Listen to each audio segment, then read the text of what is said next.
உங்களுக்கு அனுப்பி வச்சிருக்கிற இந்த மூலுகள்ல வச்சு ஒரு ஆழமான பார்வை பார்க்க போறோம் வாங்க. ம்.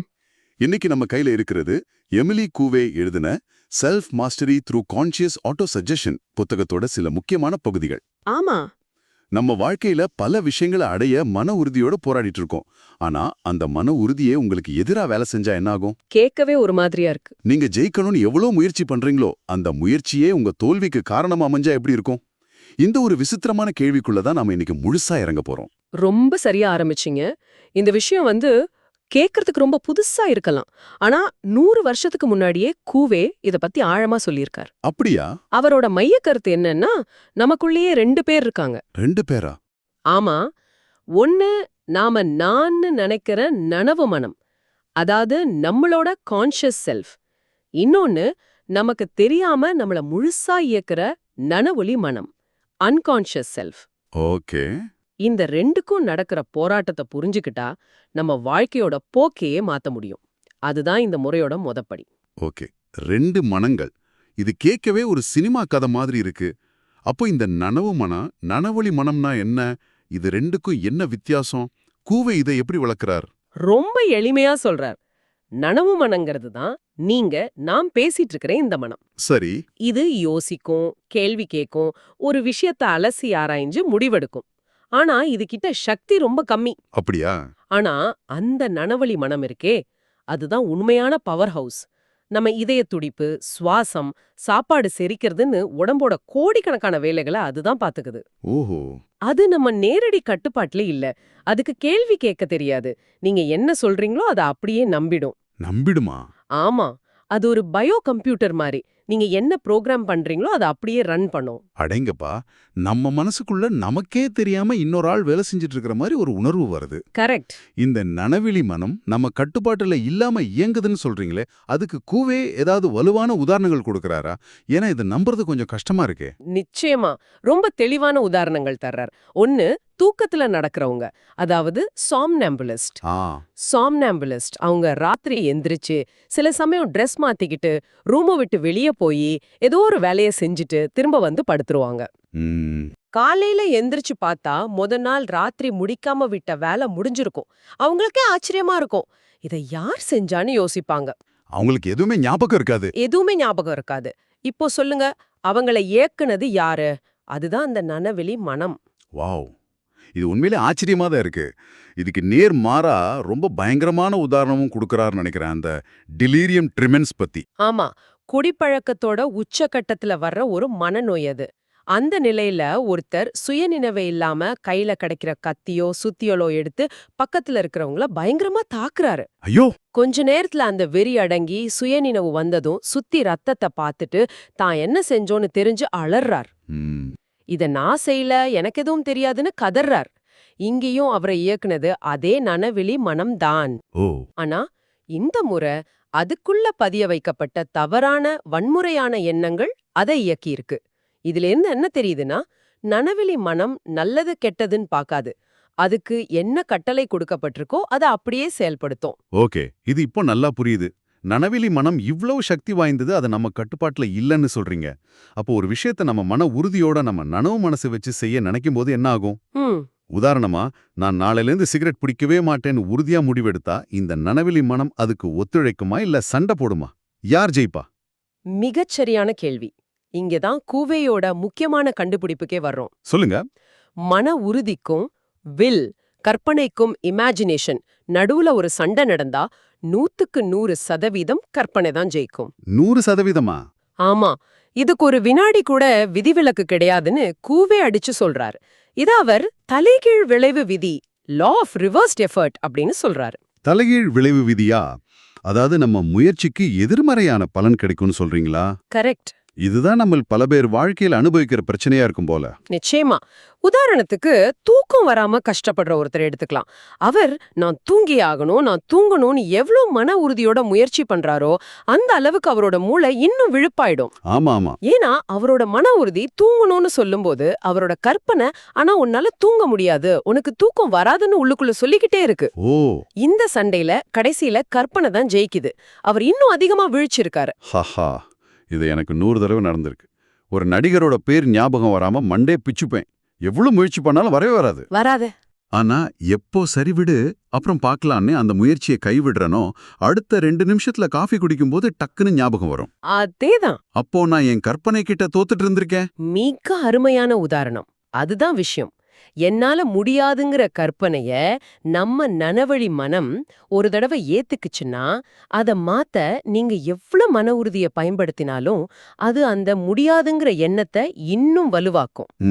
குடிப்பழக்கத்தை நிறுத்தணும்னு மனசார விரும்புற ஒருத்தர் நான் குடிக்க மாட்டேன்னு சொல்லும்போதே அவரோட கற்பனை உன்னால ஒரு நாள் கூட தாக்கு பிடிக்க முடியாதுன்னு சிரிக்கும். கடைசியில அவர் தோத்து போவார். சோ நாம நம்ம கற்பனையோட கைப்பாவைகள். ஆமா, இதனாலதான் கூவை சொல்றார், நாம நம்ம கற்பனையின் கைப்பாவைகள்னு. அப்ப நாம என்னதான் பண்றது? மன உறுதியை பயன்படுத்த கூடாதுன்னா ஒரு விஷயத்தை எப்படி அடையறது? இந்த சக்தி வாய்ந்த கற்பனையை எதிர்த்து சண்டை போடாம அதை எப்படி நம்ம கட்டுப்பாட்டுக்கு கொண்டு வர்றது? அதுக்கு ஏதாவது வழி இருக்கா? வழி இருக்கு. அதுக்கு பேர் தான் சுய கருத்து திணிப்பு, auto suggestion. Okay, auto suggestion.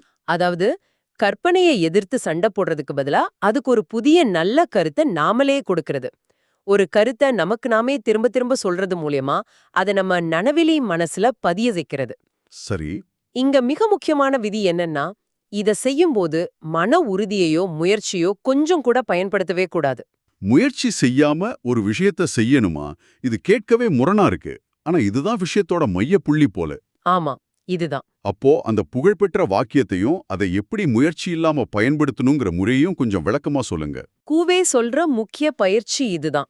ஒவ்வொரு நாள் காலையில தூங்கி எந்திரிச்ச உடனே, இன்னும் படுக்கையை விட்டு எந்திரிக்கிறதுக்கு முன்னாடி, அப்புறம் ராத்திரி தூங்க போறதுக்கு முன்னாடி, அந்த அரை தூக்க நிலையில.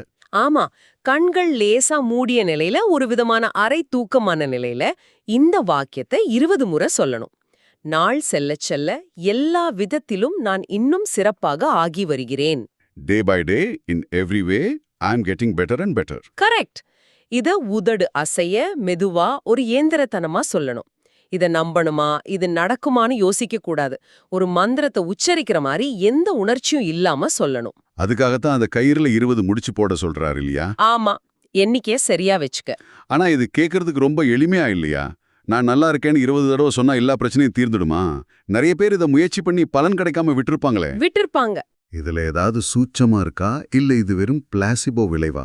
நீங்க கேக்குறது ரொம்ப முக்கியமான கேள்வி. கூவேயே இத விளக்குறார்.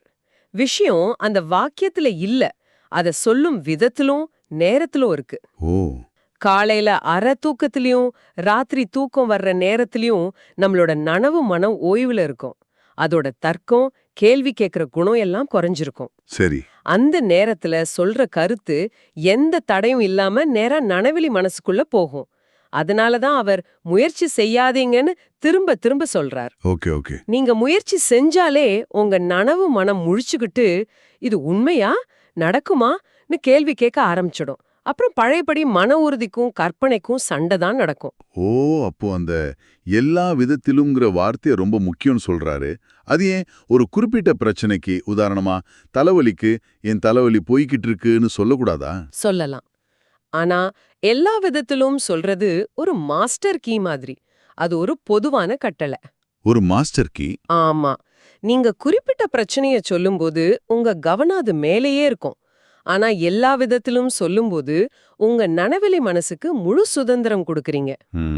உடம்புலயோ மனசுலயோ எந்த இடத்துல சரி செய்யணுமோ அத அதுவே பாத்துக்கும். அதுக்கு நம்மள விட நல்லா தெரியும். அதனால குறிப்பிட்ட பிரச்சனைய நினைக்காம பொதுவா சொல்றது அதிக பலன் தரும்னு அவர் நம்புறார். சரி, இது பொதுவான முன்னேற்றத்துக்கு. ஆனா திடீர்னு ஒரு பல்வலி வருது, இல்ல மனசு ரொம்ப கவலையா இருக்கு, அந்த மாதிரி உடனடி பிரச்சனைக்கு ஏதாவது வழி சொல்றாரா? சொல்றார். அதுக்கு ஒரு அவசர கால டெக்னிக் வச்சிருக்கார். அப்படியா? அந்த மாதிரி நேரத்துல முடிஞ்சா உங்களை தனிமைப்படுத்திக்கிட்டு கண்களை மூடி, வலி இருக்கிற இடத்துல, உடல் வலினா இல்லனா நெத்தியில, மனவலினா கைய வச்சுக்கிட்டு போகிறது போகிறது அப்படின்னு உதட அசைய ரொம்ப வேகமா ஒரு முணுமுணுப்பு மாதிரி சொல்லணும். It is going, it is going. ஆமா, எவ்வளவு வேகமா சொல்ல முடியுமோ அவ்வளவு வேகமா சொல்லணும். இப்படி செஞ்சா சுமார் 20-25 வினாடியில அந்த வலி மறைஞ்சிடும் அல்லது கணிசமா குறைஞ்சிடும்னு அவரு உறுதியா சொல்றார். அப்போ இந்த முறையோட பயன்பாடுகள் வெறும் சின்ன சின்ன வலிகளுக்கு மட்டும் இல்லாம ரொம்ப பெருசுன்னு தோணுது. ஒரு நிமிஷம், திருடு பழக்கம், கிளெப்டோமினியா மாதிரியான விஷயங்களை கூடவா இதால சரி செய்ய முடியும்னு சொல்றார். அது ஒரு மனநோய் இல்லையா? வெறும் வாக்கியத்தை சொல்றதுனால எப்படி குணமாகும்? நல்ல கேள்வி. கூவேயின் வாதப்படி அந்த திருடு பழக்கத்தோட ஆணிவேர் நனவிலி மனசுல பதிஞ்ச ஒரு தவறான தூண்டுதல் தான். என்னால இதை எடுக்காம இருக்க முடியாதுங்கிற கற்பனை தான் அந்த நபரை இயக்குது. அந்த நேரத்துல உங்களோட மன உறுதி வேலை செய்யாது. சரி. சுய கருத்து திணிப்பு மூலமா எனக்கு இது தேவையில்ல, நான் நேர்மையானவன் மாதிரியான ஒரு புதிய கற்பனைய உள்ளுக்குள்ள விதைக்கும் போது அது பழைய தவறான கற்பனைய கொஞ்சம் கொஞ்சமா பலவீனப்படுத்தி கடைசியில அழிச்சிடும். ஓ, அப்ப நோய்களுக்கும் இது பொருந்தும். ஆமா, இது நரம்பு தளர்ச்சி, திக்குவாய், பக்கவாதம், காசநோய் புண்கள் மாதிரி தீவிரமான உடல்நல பிரச்சனைகளுக்கும் பொருந்தும்னு அவர் சொல்றார். ஏன்னா இந்த நோய்களோட மூல காரணமும் மனசுல இருக்கிற ஒரு தவறான எண்ணம் தாங்கிறது அவரோட வாதம். இது மருத்துவம் பத்தின நம்ம பார்வையை மாத்திர மாதிரி இருக்கு. ஒரு டாக்டர் தன்னோட நோயாளி கிட்ட பேசுற விதம் கூட ஒரு விதமான கருத்து திணிப்பு தான். அவர் சொல்றது ரொம்ப சக்தி வாய்ந்த ஒரு கருத்து. ஆமா, உங்க வியாதி குணமாகாதுன்னு ஒரு டாக்டர் சொன்னா அது நோயாளிக்கு கொடுக்கப்படுற ஒரு மிக மோசமான ஹிப்னாட்டிக் கட்டளை. அது அவரோட நனவெளி மனசுல பதிஞ்சு அவரோட குணமடையும் சக்தியையே முடக்கிடும்.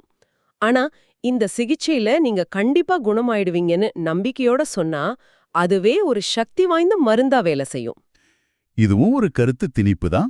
ஆமா, இத ஹெட்ரோசஜஷன், அதாவது பிறரால் திணிக்கப்படும் கருத்துன்னு சொல்றார்.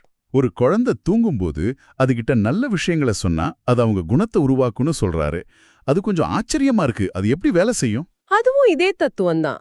ஒரு குழந்தை தூங்கும்போது அதோட நனவு மனம் ஓய்வுல இருக்கும். ஆனா நனவிலி மனம் விழிச்சுதான் இருக்கும். ஓகே. அந்த நேரத்துல பெத்தவங்க அந்த குழந்தையோட காது கிட்ட போய் ரொம்ப மென்மையான குரல்ல, நீ படிப்புல நல்லா கவனம் செலுத்துற, நீ ரொம்ப தைரியமானவ, எல்லோர்கிட்டயும் அன்பா நடந்துக்கிற அப்படின்னு நல்ல கருத்துக்களை சொன்னா அது நேரடியா உள்ள போகும். ஆமா, அது நேரடியா அந்த குழந்தையோட நனவிலி மனசுல பதியும். இது கொஞ்சம் கொஞ்சமா அவங்களோட குணாதிசயமா மாறும்னு அவர் நம்புறார். இத ஒரு சிகிச்சையா பல குழந்தைங்களுக்கும் செஞ்சும் வெற்றியும் கண்டிருக்காரு. இந்த புத்தகத்துல இந்த முறையால குணமடைஞ்சவங்களோட கடிதங்கள் நிறைய இருக்கு. பல வருஷமா இருந்த வலி போனது, பதட்டம் குறைஞ்சது, தன்னம்பிக்கை அதிகமானதுன்னு பலரும் அவங்க அனுபவத்தை எழுதியிருக்காங்க.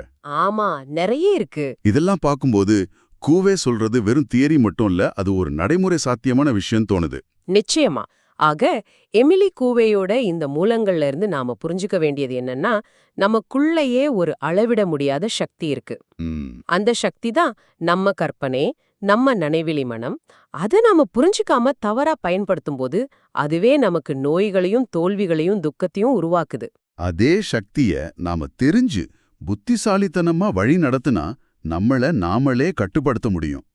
உடல் மற்றும் மனநோய்களிலிருந்து விடுபடுவது மட்டுமில்ல, நம்ம சுத்தி இருக்கிற சூழ்நிலை எப்படி இருந்தாலும் நாம சந்தோஷமா வாழ முடியும். கரெக்ட். இதுல நாம கத்துக்க வேண்டிய மிக முக்கியமான பாடம், மன உறுதியோட சண்டை போடுறதை விட கற்பனையோட நண்பனா மாறுறது தான் புத்திசாலித்தனம். இந்த ஆழமான பார்வைக்கு பிறகு உங்களுக்காக ஒரு சிந்தனை.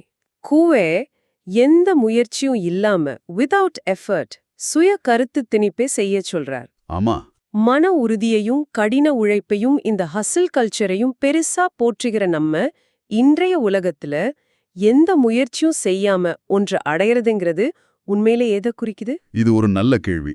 இது சோம்பேறித்தனமா, இல்ல அதுக்கும் மேல இதுக்கு ஏதாவது ஆழமான அர்த்தம் இருக்கா? கூவையின் குறிப்பிட்ட வாக்கியங்களை தாண்டி இந்த முயற்சியற்ற தன்மைங்கிற கருத்தை உங்க வாழ்க்கையோட மற்ற பகுதிகள்ல, உதாரணமா உங்க வேலை, உறவுகள் அல்லது ஒரு புது திறமையை கத்துக்கிறதுல எப்படி பொருத்தி பார்க்கலான்னு யோசிச்சு பாருங்க.